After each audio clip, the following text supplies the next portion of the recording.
তোমাকে দেখলাম কালকে শহীদ মিনারের ওখানে কার সাথে কথা বলছো। এই ফ্রেন্ড তো চলবো না। আমি আমি আমার সাথে দেখা করতে তাহলে সময় থাকে না। ফ্রেন্ডের সাথে তো ভালোই দেখা করতে পারো। আমার তো কিছু বুঝি না, কালকে শহীদ মিনারের ওখানে দেখা করতে চাই আমরা। বেশি কথাবার্তা বললে সারা ছিল হয়ে যেতে পারে।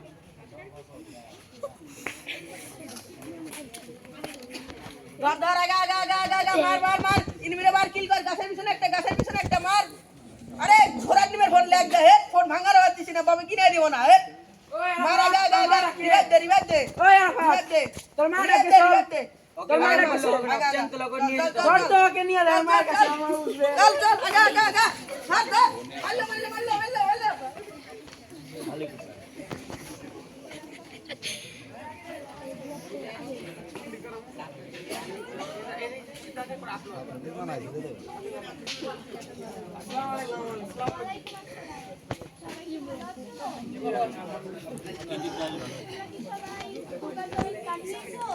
জি ম্যাম আমি পাইনি। ওরা কি আসলেই পায়নি? না ম্যাম পাইনি। আচ্ছা ওরা আমার দলের লোক, ওদের দিয়ে দিই। আচ্ছা ম্যাম দিয়ে দাও। কারো কোনো সমস্যা আছে? সমস্যা নেই। এই কোথার বিরুদ্ধে যে আন্দোলন হচ্ছে, এখানে অনেক মানুষ মারা যাচ্ছে ম্যাম। থামো, মাজার কথা আমার সামনে বলবা না। মাজার কথা শুনলে আমার বুকের ভিতর যেন কেমন করে। ওরা আমার বাবাকে মেরে ফেলেছে, ওরা আমার ছোট ভাই রাসেলকেও মেরে ফেলেছে। স্বজন হারানোর কি বেদনা তা আমার থেকে আর ভালো কেউ জানে না। ও সরি আমার জন্য কি হয়ে গেছে? তুমি আর কিছু বলবা? ম্যাম এই কোঠা আন্দোলনে একটি ভুল উক্তি উঠে এসেছে। সেটা হচ্ছে যে মুক্তিযোদ্ধার সন্তানেরা নাতিপুতিরা এবং সন্তানেরা শুধু চাকরি পাচ্ছে, কিন্তু ম্যাম তারাও তো এই এসএসসিতে গোল্ডেন, এইচএসসিতে গোল্ডেন এবং অনেক ভাইবা এবং অনেক রিটার্ন পরীক্ষা দেওয়ার পরে চাকরি পাচ্ছে। সেও তো ম্যাম রাজাকার এবং মুক্তিযোদ্ধার নাতিপুতিরা যদি সমান মেধাবী হয়, তাহলে তো ম্যাডাম আমি রাজাকার নয়, মুক্তিযোদ্ধার সন্তানদেরই চাকরি দেবো বা মুক্তিযোদ্ধার নাতিপুতিদের চাকরি দেবো। অবশ্যই, আমি কি দেখিনি? আমি তো দেখেছি 2018 সালে মুক্তিযুদ্ধে 2018 সালে কোঠা তুলে নিয়েছিলাম। তারপর আমার মুক্তিযোদ্ধার ছেলে মেয়ে নাতিপুতি সবাই না খেয়ে মারা যাচ্ছিল। তাহলে ম্যাম আপনি কি এখন এই রাজাকারদের ছেলেপেলেদের চাকরি দেবেন নাকি মুক্তিযোদ্ধার ছেলেপেলেদের চাকরি দেবেন যদি অবশ্যই। সমান মেধাবী হয়? অবশ্যই আমি মুক্তিযোদ্ধা নাতিপুতিকে চাকরি দেবো। অবশ্যই আমি তাদের চাকরি দেবো। মুক্তিযোদ্ধা নাতিপুতিকে চাকরি দেবো না, ওই রাজাকারের বাচ্চাদের চাকরি দেবো। জয় বাংলা, জয় বঙ্গবন্ধু, জয় বাংলা, জয় বঙ্গবন্ধু। ওরা আমাদের রাজাকার বাচ্চা বললো কি? ওরা আমাদের রাজাকার বাচ্চা বললো তুমি কে আমি কে? কে বলেছে তুমি কে আমি কে? কে বলেছে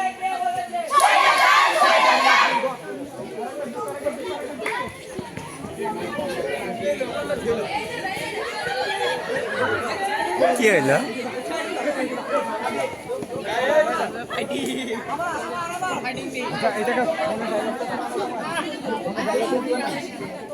হ্যালো রবিন, তুই উল্টা পাল্টা ফেসবুকে পোস্ট করিস, তোর তো সাহস কম না? তুই এই মুহূর্তে পোস্ট ডিলিট করবি, না হলে তোর বাড়ি ঘর সব ভেঙে তছনছ করে দেবো। অত কথা বুঝি না, তুই এখন এখন করবি, তখন কথা হবে। ডিলিট কর। ম্যাডাম কিন্তু কলে কইছে কালকে দাও চুরি চাপাতি যা আছে সব নিয়ে আয়, কালকে রক্তের বন্যা বহাই দেবো। আমাদের বিরুদ্ধে লাগছে না, আমাদের নেত্রীর বিরুদ্ধে লাগছে। পোলাবান যা আছে ভাই বাজার যা আছে সব কল দিয়ে নিয়ে আয়, কালকে এই যা আছে সব রক্তের বন্যা বহাই দেবো। আয় আয়। ছাত্ররা বের হলে ওদের রক্তের বন্যা বয়ে যাবে। তুমি কে আমি কে? কে বলেছে তুমি কে আমি কে?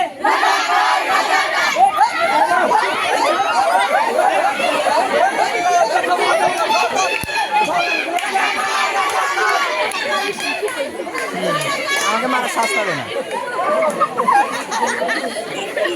ভদ্র মনে হয়, কিন্তু ভদ্র না অবশ্যই। আবু সাইদ কই? ভাই বোনেরা, আপনারা জানেন আমরা কি জন্য এই আন্দোলনে, কিন্তু খুনি হাসিনা তার রাজনৈতিক অপদেষ্টা চাচ্ছে আমাদের এই আন্দোলনকে নস্যাৎ করার জন্য। তারা চাচ্ছে আমাদের এই আন্দোলনকে দমন করার জন্য, কিন্তু আমরা এই আন্দোলনকে দমন করতে দেব না। আগামীকাল থেকে আপনারা সকল ক্যাম্পাসে আন্দোলন গড়ে তুলবেন। তুমি কে, আমি কে, কে বলেছে, কে বলেছে, তুমি কে, আমি কে,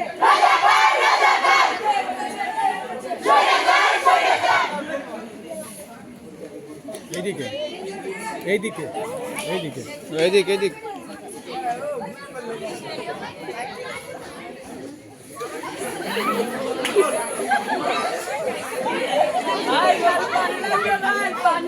পানি কারুর পানি লাগবে, পানি ভাই, কারুর পানি লাগবে, পানি পানি লাগবে ভাই, পানি ভাই, কারুর পানি লাগবে ভাই, কারুর পানি লাগবে ভাই, পানি।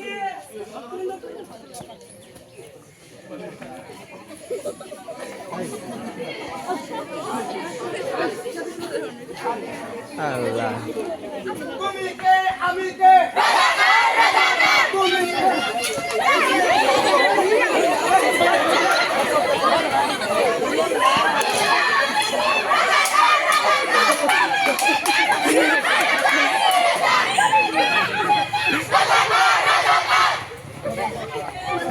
আল্লাহ আসো আসো আসো আসো কন্টিনিউ করো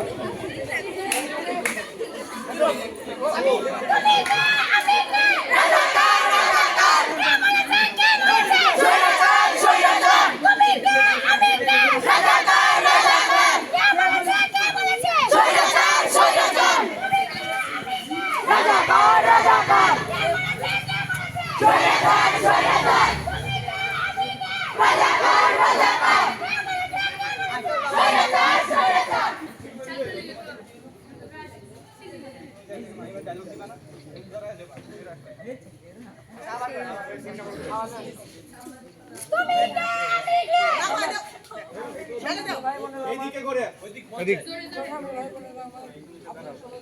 জোরে জোরে শালা বিরক্তকর।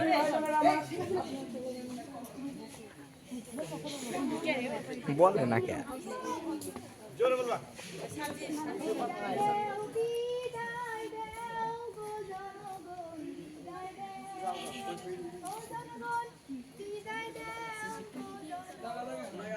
ওই ওই ওই ওই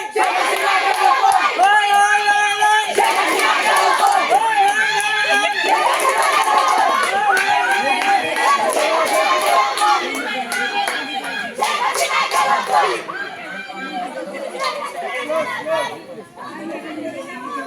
মাথা নষ্ট। আরে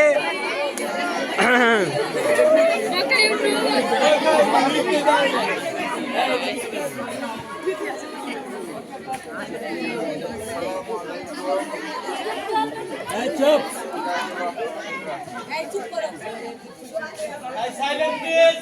সম্মানিত আমরা অত্যন্ত সুখে এবং আনন্দের সহিত বলতে চাই, দীর্ঘ 18 বছর পর আমরা নতুন একটা স্বাধীন সার্বভৌমত্ব বাংলাদেশ পেয়েছি। এই স্বাধীন সার্বভৌমত্ব বাংলাদেশকে রক্ষা করার দায়িত্ব এবং উন্নত করার দায়িত্ব আমাদেরকে নিতে হবে। এই জন্য আমি চাচ্ছি দারিদ্র্যমুক্ত দেশ গড়তে। আমার দেশে কোনো দারিদ্র্য থাকবে না, কোনো বেকারত্ব থাকবে না। আমি কোনো বেকার সমাজ দেখতে চাই না। ধনী এবং গরিবদের মাঝে কোনো বৈষম্য দেখতে চাই না। আমি চাকরি চাই না, আমি ঘরে ঘরে উদ্যোক্তা চাই। আমাদের পৃথিবীতে প্রচুর বায়ু দূষণ হচ্ছে। আমাদের দেশেও প্রচুর বায়ু দূষণ হচ্ছে, সেটা আমাদেরকে থামাতে হবে।